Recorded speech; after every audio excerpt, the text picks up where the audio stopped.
Hi guys, welcome back to our channel. And ఈరోజు మన topic వచ్చేసి ఒక్క రోజులో 100 మంది సబ్స్క్రైబర్స్ని ఎలా తెచ్చుకోవాలి. అండ్ నేను షార్ట్ కట్లో చెప్పేస్తాను, ఎక్కువ నిమిషాలు సాగదీసుకుంటూ చెప్పను భయ్యా. మీరు కొత్తగా యూట్యూబ్ ఛానల్ స్టార్ట్ చేసి ఉంటే అండ్ మీకు సబ్స్క్రైబర్స్ రావాలనుకుంటే మీరు ఒక ఫస్ట్ ద్వారా వచ్చేసి లాంగ్ వీడియోస్ కంటిన్యూస్గా చేసుకుంటా అండ్ మీ కంటెంట్స్ నచ్చిన వాళ్ళైతే సబ్స్క్రైబ్ చేస్తారు.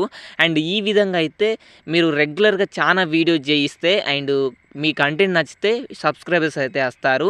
అండ్ షార్ట్ వీడియోలు అయితే మీరు చేయండి, ఇది సెకండ్ ఆప్షను. ఇది మంచిగా అయితే వర్క్ అవుతుంది ఈ ట్రిక్ అయితే. నేనైతే చాలా ఛానల్స్ ఇలానే సబ్స్క్రైబర్స్ అయితే గెయిన్ చేశాను వేలల్లో. అండ్ ఆ ఛానల్స్ అయితే డిలీట్ చేయాల్సి వచ్చింది, అవి నా పర్సనల్ ప్రాబ్లమ్స్ వల్ల. అండ్ ఇదైతే మంచి ఆప్షన్ అని చెప్పాలి. మీకు కంటెంట్కి సంబంధించి మీరు ఏ కంటెంట్ ఎంచుకున్నా కానీ షార్ట్ వీడియోస్లల్లో జస్ట్ మరీ ఎక్కువ 30 సెకండ్స్ కాకుండా జస్ట్ 15, 6 సెకండ్స్ ఇలా తక్కువ డ్యూరేషన్లో షార్ట్ వీడియోస్ అయితే మీరు ఏ కంటెంట్ తీసుకున్నారో, ఏ నీష్ తీసుకున్నారో దానిలో అయితే చెయ్యండి. అలా రోజు షార్ట్ వీడియోలు పెడుతుండండి. నాకు తెలిసి ఒక రోజులో 10 షార్ట్ వీడియోలు పెట్టండి.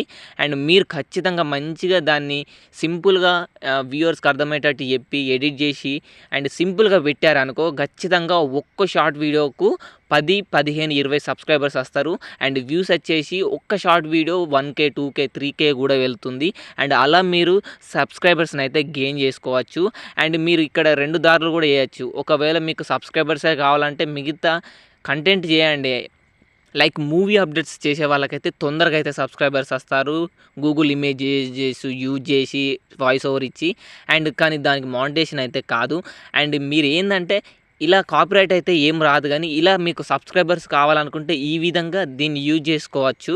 Movie updates Google images use చేసుకొని వాయిస్ ఓవర్ ఇచ్చి అలా డబ్బింగ్ చెప్పి వీడియోస్ తీసి సబ్స్క్రైబర్స్ని గెయిన్ చేసుకోవచ్చు. తర్వాత మీ కంటెంట్ తగ్గట్టు అలా చేయండి. కానీ అసలు ఒకవేళ మీరు అలా చేస్తే ఏమవుతుందంటే మూవీ అప్డేట్కి సంబంధించిన వాళ్ళు షార్ట్స్లలో సబ్స్క్రైబ్ చేసుకుంటారు. ఒకవేళ మీరు లాంగ్ వీడియోస్ చేస్తే అప్పుడు మీరు ఆ లాంగ్ వీడియోస్ పెట్టినప్పుడు వాళ్ళు చూడరు అన్నమాట, ఇది ప్రాబ్లం. అండ్ మీకు సబ్స్క్రైబర్సే కావాలనుకుంటే ఈ విధంగా చేయండి. అండ్ లేకపోతే మా కంటెంట్ లాంగ్ వీడియోస్ చూడాల్సిన వాళ్ళే కావాలంటే లాంగ్ వీడియోస్లలో చేయండి. లేకపోతే అదే కంటెంట్ తోటి షార్ట్ వీడియోస్లలో వీడియో చేసి సబ్స్క్రైబర్స్ అయితే తెచ్చుకోండి. అండ్ మీరు ఒక 10 వీడియోలు 20 వీడియోలు పెట్టిరనుకో, ఒక్క రోజులో 100 సబ్స్క్రైబర్స్ కూడా వస్తారు ఖచ్చితంగా. అండ్ ప్లీజ్ వీడియో నచ్చితే వీడియోని లైక్ చేయండి, కామెంట్ చేయండి అండ్ ప్లీజ్ సబ్స్క్రైబ్ చేయండి. ఇలాంటి యూట్యూబ్కి సంబంధించిన అప్డేట్స్, కొత్త కొత్త ట్రిక్స్ అన్నీ నేను ఇక రెగ్యులర్గా అయితే చెప్తూ ఉంటాను.